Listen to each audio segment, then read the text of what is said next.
बिस्मिल्लाहिर्रहमानिर्रहीम। अस्सलाम वालेकुम। हवालदार ने जब घंटी सीटी बजाई तो हमेशा की तरह घंटी की आवाज सुनकर तमाम कैदी अपने अपने क्वार्टरों से निकलकर भागते हुए बाहर लाइन में लग गए और खाना लेने के लिए अपनी बारी का बेताबी से इंतजार करने लगे। जेल में हमेशा से लगे बंदे मेन्यू के तहत सिर्फ 3 वक्त खाना मिलता था, और वो भी पतली दाल और पतली चपाती से ज्यादा कुछ नहीं होता था। उस बदजायका खाने को खाकर सारा दिन पहाड़ तोड़ मुशक्कत करनी पड़ती थी।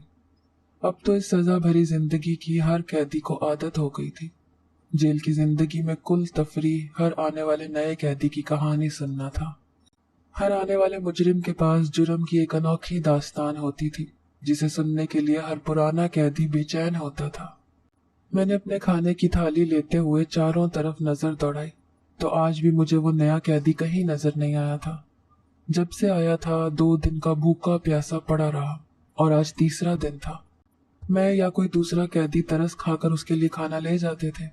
आज फिर मैंने बावर्ची खाने से अलग थाली में खाना डलवाया और जेल में अंदर की जानिब चल पड़ा। वो नया कैदी जमीन पर बैठा अब भी किसी गैर मरई नुक्ते की तरफ घूर रहा था। मैंने खाना उसके सामने रख दिया और कहा कि ये खाना खा लो, वरना बगैर खाए पिए ये कैद काटनी मुश्किल हो जाएगी। देखते ही देखते कुछ मजीद कैदी भी वहां चले आए और इसरार करने लगे कि खाना खा लो। यूं हम सबके कहने पर वो नया कैदी खाना खाने पर आमादा हो गया। खाने के बाद एक मर्तबा फिर हम सब फारिग बैठे मक्खियां मार रहे थे। हम में से एक आदमी ने आगे बढ़कर अपने नए साथी की मिन्नत समाजत शुरू कर दी। देखो, जेल की इस जिंदगी में हमारे पास वाहिद तफरीह किस्से कहानियां सुनाना ही रह जाता है। इन्हीं के सहारे ये कैद कट रही है, वरना यहाँ कोई इंसान ज्यादा देर तक नहीं रह सकता। अपने बारे में कुछ बताकर अपना दिल भी हल्का करो और हमारा दिल भी बहलाओ। वो नया कैदी कुछ देर तो बैठा उस आदमी की बातों पर गौर करता रहा, और फिर आखिरकार उसने अपनी जुबान पर लगा ताला तोड़ ही दिया। बचपन में मेरा बाप एक बड़े घर में माली का काम करता था और मुझे भी मदद के लिए अपने पास ले गया। क्योंकि मैं छोटा बच्चा था, इसीलिए मैं घर के अंदर भी चला जाता और मालिकन मुझे पकड़ कर किचन में अपनी मुलाजिमा के पास खड़ा कर देती कि इसे भी काम सिखाओ। आहिस्ता आहिस्ता मैं घर के दीगर काम भी सीखने लगा, और यूं बाप के बूढ़ा होने के बाद मैं उसी घर का कुल वक्ती मुलाजिम बन गया। मैंने बाप को गांव वापस भेज दिया और हर माह तनख्वाह उन्हें घर बैठे मिल जाती। मैं भी कभी कभी गांव जाता और जल्द ही वापस आ जाता। एक मर्तबा गांव गया तो अम्मा ने मुझे बताया कि उन्होंने मेरे लिए लड़की देख रखी है। अब वो मेरी शादी करना चाहती है।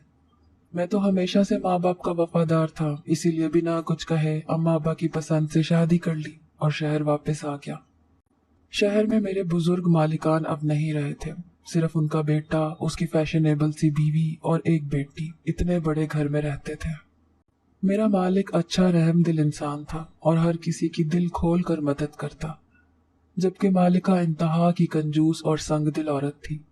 वो किसी मुलाजिम पर भी कम ही रहम खाती थी और हर वक्त अपनी जिंदगी में गुम रहती। मेरे मालिक और मालिकन के आपस में भी ताल्लुकात कुछ ज्यादा खुशगवार न थे। दोनों के दरमियान हर रात झगड़ा होता, जिसकी आवाजें बाहर मुलाजिमीन के कमरों तक आती, मगर झगड़े की असल वजह कभी भी कोई नहीं जान सका था। एक मर्तबा मैं छुट्टी लेकर गांव गया हुआ था और जब लौटा तो पता चला कि मालिक की मौत हो गई है और अब उनका सारा कुछ उनकी बीवी और बेटी के नाम है। साहब की एक ही बेटी थी जो इंतहा की लाडली, जिद्दी और नकचड़ी लड़की थी। वो आदात में बिल्कुल अपनी माँ पर गई थी। अब दफ्तरी मामला दोनों माँ बेटी ने संभालने लगे थे। मैंने नोट किया था, जब से साहब की मौत हुई थी घर में तरह तरह के मर्दों का आना जाना बढ़ गया था और हर रात देर तक तकरीबात चलने लगी थी। जो कुछ मैंने अपनी सारी जिंदगी में उस घर की चार दीवारी में नहीं देखा था, वो उन चंद महीनों में देख लिया था। मगर फिर भी मुझ समेत तमाम मुलाजिमीन खामोश रहने पर मजबूर थे। मैं चूंकि घर का सबसे पुराना मुलाजिम था, इसीलिए मेरी रसाई घर के अंदरूनी तमाम हिस्सों तक भी थी। एक रात मैं बावर्ची खाने में खड़ा कुछ काम कर रहा था कि वहीं मालिकन भी चली आई। रात के इस पहर उसे अजीब से रूप में देखकर मैं तो हैरान रह गया और उस वक्त मालिकन के आने का मकसद समझने की कोशिश करने लगा। मालिकन मेरे पास बैठ गई और उसने मुझे चाय बनाने का हुक्म दिया, जो कि मैंने जल्दी जल्दी कांपते हाथों के साथ बनाकर उसे पेश की। चाय देकर मैं जाने ही लगा था कि मालिकन ने मुझे रोक दिया कि उसे मुझसे जरूरी बात करनी है। मैं हैरत के समंदर में गरक वहीं खड़ा उसकी बात मुकम्मल होने का इंतजार करने लगा। मालिकन ने मुझसे कहा कि मैं और मेरी बेटी बिल्कुल अकेले हो गए हैं, मेरी बेटी से शादी कर लो। मालिकन की बात सुनकर मेरे औसान खता हो गए। उसने मजीद कहा कि उसे और उसकी बेटी को सहारा चाहिए जो मुझसे बेहतर कोई नहीं दे सकता, क्योंकि मैं इस घर का वफादार मुलाजिम हूँ। एक लम्हे के लिए मैंने मालिकन की बातों पर गौर किया कि जो कभी मुलाजिमीन को जूती के बराबर भी नहीं समझती थी और आज अपनी बेटी उसके साथ ब्याह रही थी। हालांकि मैं पहले से शादीशुदा था, लेकिन मालिकन की बेटी की खूबसूरती ने मेरी आंखों पर पट्टी बांधकर मुझे इस तरह से मुतासिर किया कि मैंने फौरन हाँ बोल दी और इस शादी के लिए राजी हो गया। मालिकन ने मुझे कहा कि सुबह हमारा निकाह हो जाएगा, इसीलिए मुझे अब आराम करने चलना चाहिए क्योंकि कल के दिन बहुत काम है। मैं अपने क्वार्टर में वापस आ गया और सारी रात ये सोचते हुए गुजार दी कि क्या मैं कोई ख्वाब तो नहीं देख रहा, या अगर सहारा ही चाहिए था तो मालिकन खुद भी तो शादी कर सकती थी, मगर क्या पता उसे अपनी बेटी को किसी महफूज हाथ में देने की ज्यादा फिक्र हो। यूं ही रात मैंने खुद से सवाल जवाब करते हुए काट दी। सुबह मालिकन ने मुझे अपने कमरे में बुलाया और कहा कि घर के बाकी मुलाजिमीन को कानो कान इस निकाह की खबर ना हो, वरना फिर बहुत बातें होंगी। मैंने मालिकन को यकीन दिलाया कि वो बेफिक्र रहे। मौलवी साहब को वहीं खुफिया कमरे में बुला लिया गया जहां मेरा निकाह होना था।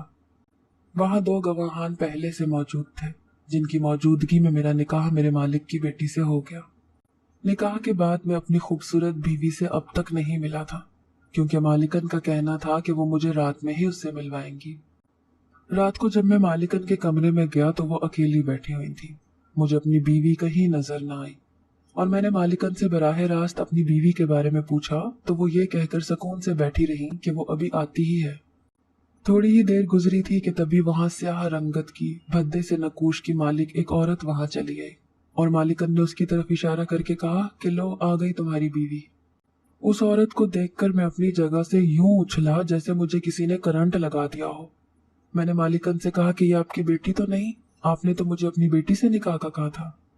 सामने खड़ी औरत तो मेरी उस बीवी से भी ज्यादा बदसूरत निकली जिसे आज तक मैंने कभी दिल से नहीं अपनाया था कि वो मेरी माँ की पसंद से ब्याह कराई थी। मालिकन मेरा सवाल सुनकर अजीब बेढंगे अंदाज में जोर जोर से हंसने लगी और हंसते हुए उसने मुझसे कहा कि तुम क्या समझ बैठे थे मैं अपनी कमसिन बेटी की शादी उसकी बाप की उम्र के मर्द से करवा दूंगी? तुम्हारा दिमाग खराब हो गया है, यही तुम्हारी बीवी है। मैंने कहा तो फिर तुमने मुझसे अपनी बेटी से शादी करने का क्यों कहा था? मालिकन ने मुझे जो जवाब दिया उससे सुनकर तो मेरे 14 तबक रोशन हो गए। वो कहने लगी कि इस तरह मेरा मकसद तुम्हें शादी के लिए बनाना था और अब तो तुम इससे निकाह कर चुके हो। मैंने अब सामने खड़ी औरत को देखते हुए कहा कि ये निकाह धोखे से हुआ है, इसीलिए मैं तलाक दूंगा। तो कब से खामोश खड़ी औरत अब बोल पड़ी, तलाक देने से पहले इस हक़ महर को भी जहन में रखना जो तुमने निकाह के वक्त कबूल किया है। तो मुझे उस वक्त याद आया कि खूबसूरत लड़की से शादी की खुशी में निकाह के वक्त इतना ज्यादा हक महर मैंने खुशी से कबूल किया था। इतना हक महर तो मैं सारी जिंदगी भी लगाकर जमा नहीं कर सकता था। आखिर तुम दोनों औरतें मुझसे चाहती क्या हो? मैं अपना सर पकड़ के बैठ गया।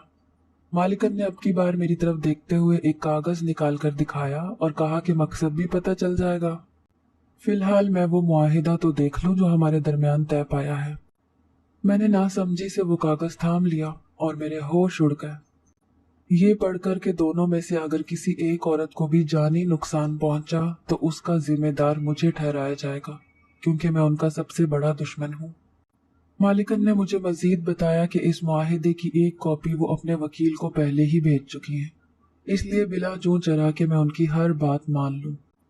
मैं बहुत बड़ी मुश्किल में गिरफ्तार हो चुका था और अब उनकी हर बात मानने पर मजबूर था और जानता था कि दोनों औरतें अब मुझे कठपुतली की तरह नचाएंगी।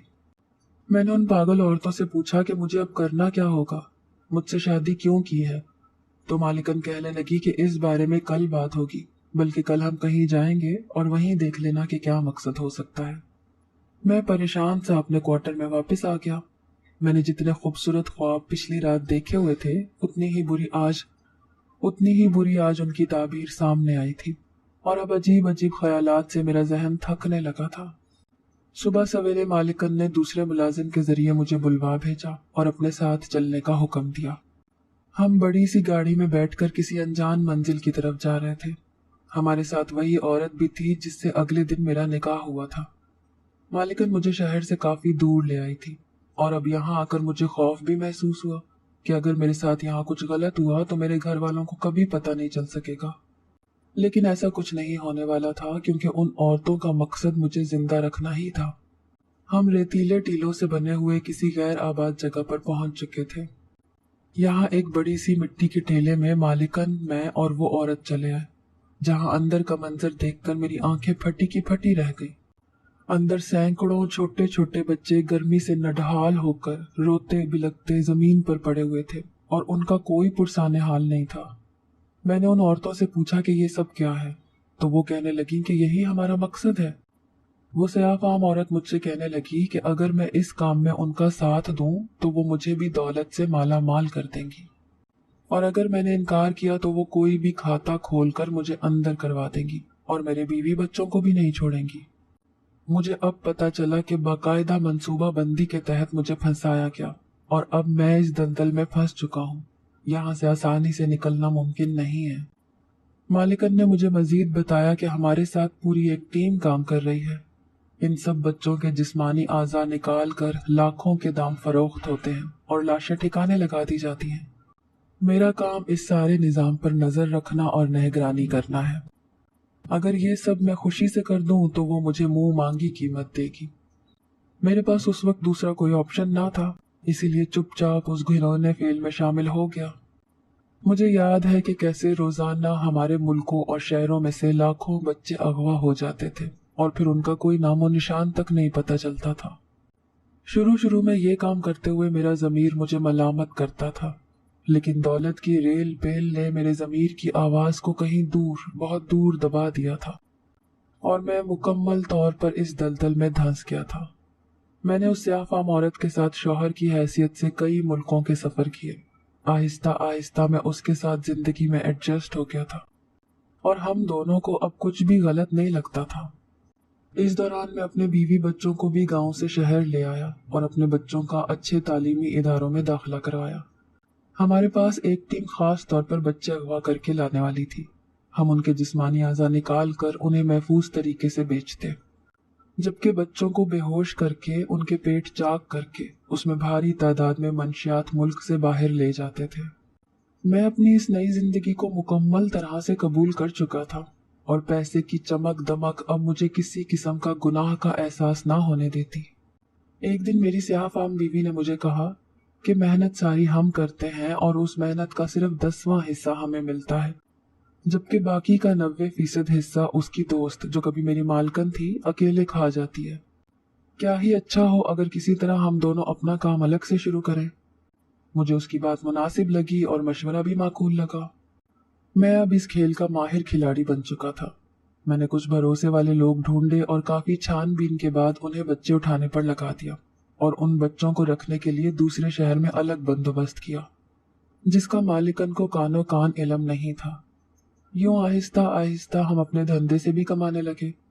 एक मर्तबा जब मालिकन की जवान बेटी अपनी तालीम मुकम्मल करके मुल्क वापस आई, जिससे कभी मेरी शादी होनी थी और मुझे धोखा दिया गया था, उसकी वापसी पर मालिकन ने एक बड़ी तकरीब रखी और सबको उसमें मदऊ किया।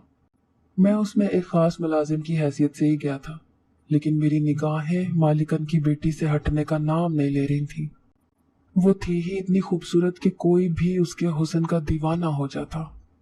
मालिकन ने शायद मेरी आंखों में अपनी बेटी के लिए कुछ देख लिया था, तो उसी रात तकरीब के बाद मुझे फौरन अपने कमरे में बुलाया और उस दिन उसने जिस रात से पर्दा उठाया उसे सुनकर मेरे होश उड़ गए।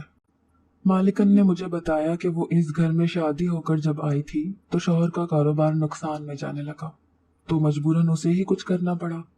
उसने यही काम शुरू कर दिया, मगर शौहर पसंद नहीं करता था और हमारे दरमियान इस बात को लेकर रोजाना लड़ाई होती। लेकिन मुझे और मेरी बेटी को आसाइशों भरी जिंदगी अजीज थी, इसीलिए मैंने ही एक दिन हिम्मत करके अपने शौहर को मनाया और उसके साथ घर से बाहर चली गई। मैं उसे लेकर एक ऐसी जगह गई जहाँ कोई इंसान नहीं रहता था। वहां सिर्फ 2 लोग मौजूद थे जिन्हें मैंने बुलाया था, और यूं मैंने अपने शौहर को उन्हीं लोगों के हवाले कर दिया। उन लोगों ने मेरे शौहर की आगे की जिंदगी उसे मौत देकर आसान कर दी। क्योंकि वो सुकून से जीना नहीं चाहता था, इसीलिए मैंने उसे सुकून से मार दिया। मैं एक बीवी के मुंह से अपने ही शौहर की मौत का किस्सा सुनकर हैरान रह गया था। शायद ये औरत मुझ पर अपनी ताकत की धाक बिठाना चाहती थी और इसीलिए ये कहानी सुनाकर मुझे खौफजदा कर रही थी, जो कि मैं बिल्कुल नहीं होने वाला था। मैं वैसे भी अब इन तमाम खतरात से खेलने का आदी हो चुका था। मैंने हिम्मत नहीं हारी थी और अब भी मालिकन की बेटी को अपनी तरफ माइल करने में कामयाब होना चाहता था। इस मकसद के लिए मैंने जान तोड़ मेहनत की और आखिरकार वो लड़की पके फल की तरह मेरी झोली में आ गिरी थी। अब मैं उससे वो तमाम मकासद हासिल करने वाला था जिनकी मुझे जरूरत थी। मैंने मजीद सोचा कि इस कम उम्र दोशेजा से मैं और कौन कौन से काम लिए जा सकते हैं, तो उन गैर कानूनी कामों की एक तवील लिस्ट तैयार हो चुकी थी। सबसे पहले मैंने उसे प्यार के झांसे में फंसाया और इतनी तवज्जो दी कि वो मेरी आदी हो गई। ये काम मेरे लिए कुछ मुश्किल नहीं था। मैंने उस पर अपनी मोहब्बत का जाल कुछ इस तरह से बिछाया कि वो अब मुझे खुद ही शादी का कहने लगी थी, लेकिन अभी मुझे उससे बहुत से मकासद हासिल करने थे। मैंने उसके सामने शर्त रखी, अगर वो अपनी माँ की खुफिया तिजोरी से वो 2 मुआहिदे निकाल लाए जिन्हें वो मेरे खिलाफ इस्तेमाल कर सकती है, तो फिर हम दोनों की जिंदगी आसान हो जाएगी और हम शादी कर लेंगे। मालिकन की बेटी ने ऐसा ही किया जैसा मैंने उसे कहा था, और एक रात माँ की चाय में वही नशा आवर दवा मिलाकर उसे पिला दी जो मैंने ही उसे दी थी। ये काम इतना आसान नहीं था, लेकिन अब कई साल गुजरने के बाद मालिकन मुझ पर मुकम्मल भरोसा करने लगी थी और उसे शुबा तक नहीं हुआ था कि कोई उसकी बेटी के जरिए उसके साथ ये सब भी कर सकता है। मालिकन की बेटी ने मेरा निकाहनामा और वो कागजात लाकर मेरे हवाले कर दिए। अब मैं इतनी ताकत तो रखता था कि कोई भी मुझे आसानी से फंसा नहीं सकता था, और मैं ये भी जानता था कि इस जराइम पेशा औरत ने कभी भी कोई दूसरी कॉपी ना बनाई और ना ही किसी वकील को भेजी। मैंने अपना मुआहिदा जला लिया और निकाहनामे को अपने पास महफूज कर लिया, क्योंकि अब मेरी दूसरी बीवी मेरे तमाम जराइम की पार्टनर थी। हम सब कुछ मिलकर ही करते थे, इसीलिए मैं अब उसे छोड़ने की गलती कभी नहीं करने वाला था। इसके चंद रोज बाद जब मालिकन की बेटी घर से कहीं जाने के लिए निकली तो उसका रोड एक्सीडेंट हो गया, जिससे वो मौके पर ही मर चुकी थी। मालिकन इकलौती बेटी के गम में नढाल और मैं खुश था, क्योंकि बज़ाहिर ये सब एक हादसा नजर आता था, लेकिन इसके पीछे किसी को भी इल्म ना था कि इस एक्सीडेंट के लिए मैंने कितने दिन पहले तैयारी की और मुनासिब मौके का इंतजार किया। अब मुझे अगले मंसूबे पर अमल करना था। मैंने एक दिन अपनी बीवी को कहीं ले जाने के लिए बुलाया और उसे रात की तन्हाई में लेकर घर से निकला। किसी को कानो कान खबर तक ना हुई। जब हम कदरे वीरान इलाके में पहुंचे तो मैंने कहा कि गाड़ी खराब हो चुकी है, इसीलिए मुझे निकल कर देखना पड़ेगा। मैं गाड़ी से बाहर आ गया, मगर दर हकीकत मेरा मकसद कुछ और था। मैंने गाड़ी की टंकी में जलती हुई माचिस की तीली फेंक दी, जिससे एकदम शोले भड़क उठे और गाड़ी ने आग पकड़ ली, जबकि अंदर बैठी मेरी बीवी को चीखने और बाहर निकलने तक का मौका नहीं मिल सका। उसके बाद मैं अपने उसी पुराने कमरे में आकर सुकून की नींद सो गया। सुबह उठा तो मालिकन मेरे पास आई कि उसकी दोस्त गायब है। मैंने लाइल्मी का इजहार किया तो वो खुद ही उसे ढूंढने निकल पड़ी, मगर जल्द ही पुलिस को वो गाड़ी और जली हुई लाश मिल गई थी। मालिकन पुलिस के सामने तो खामोश रही, मगर उसे मुझ पर शक हो गया था कि इन सब के पीछे जरूर मेरा हाथ है। अब वो मुझे फंसाने के लिए उसी मुआहिदे वाले कागज को ढूंढने गई। वो उस जगह होता तो मिलता। मालिकन जानती थी कि अगर उसने मुझे फंसाया तो खुद भी नहीं बच सकेगी, इसीलिए खामोश तमाशाई बन गई। मेरे लिए भी ये अच्छा था कि वो अपनी जुबान बंद रखने पर मजबूर है। इसके बाद वो मुझसे कभी भी काम से हटकर बात नहीं करती थी और अपने कमरे में ही बंद रहती।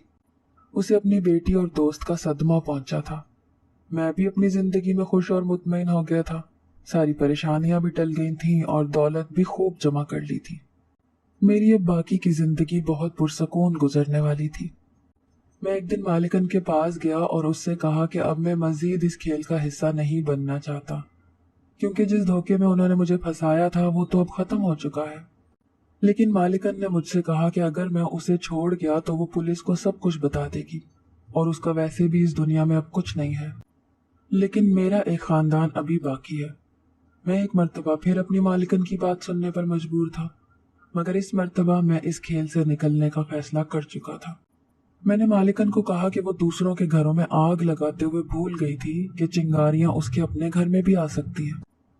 अब तो उसकी अपनी बेटी भी मर चुकी है, इसीलिए वो ये काम छोड़ दे और बाकी की जिंदगी सुकून से गुजारे।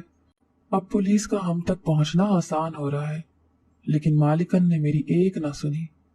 मैं वहां से चुपचाप वापस आ गया। अगली सुबह मेरी बीवी ने फोन करके बताया कि बड़ी बेटी स्कूल से वापस नहीं आई। मैंने ये बात जहन पर नहीं ली, क्योंकि मैं समझता था कि बच्ची है, किसी दोस्त के घर गई हुई होगी, और मेरी बीवी को वैसे भी जरा जरा सी बात पर परेशान होने की आदत थी। उसके बाद मैं घर पर राब्ता करना ही भूल गया, और रात में हमारे पास कुछ ताज़ा बच्चों के आज़ा आए थे। हम उन्हें ठिकाने लगाने लगे और सौदा करने में मसरूफ रहे। सुबह होते ही मैंने दोबारा घर पर कॉल की तो मेरी बीवी की परेशान आवाज सुनाई दी। बच्ची कल से घर नहीं आई, और तुम कैसे बाप हो जिसे फिक्र ही नहीं। मैं भागम भाग घर पहुंचा और हर जगह अपनी बेटी को ढूंढ लिया, मगर वो कहीं नहीं मिली। 3 दिन बाद मालिकन ने मुझे कॉल की कि पुरानी बॉडीज ठिकाने लगानी है, इसलिए मेरा आना जरूरी है। मैं मालिकन की आवाज सुनकर किसी अनजाने खौफ से कांप गया।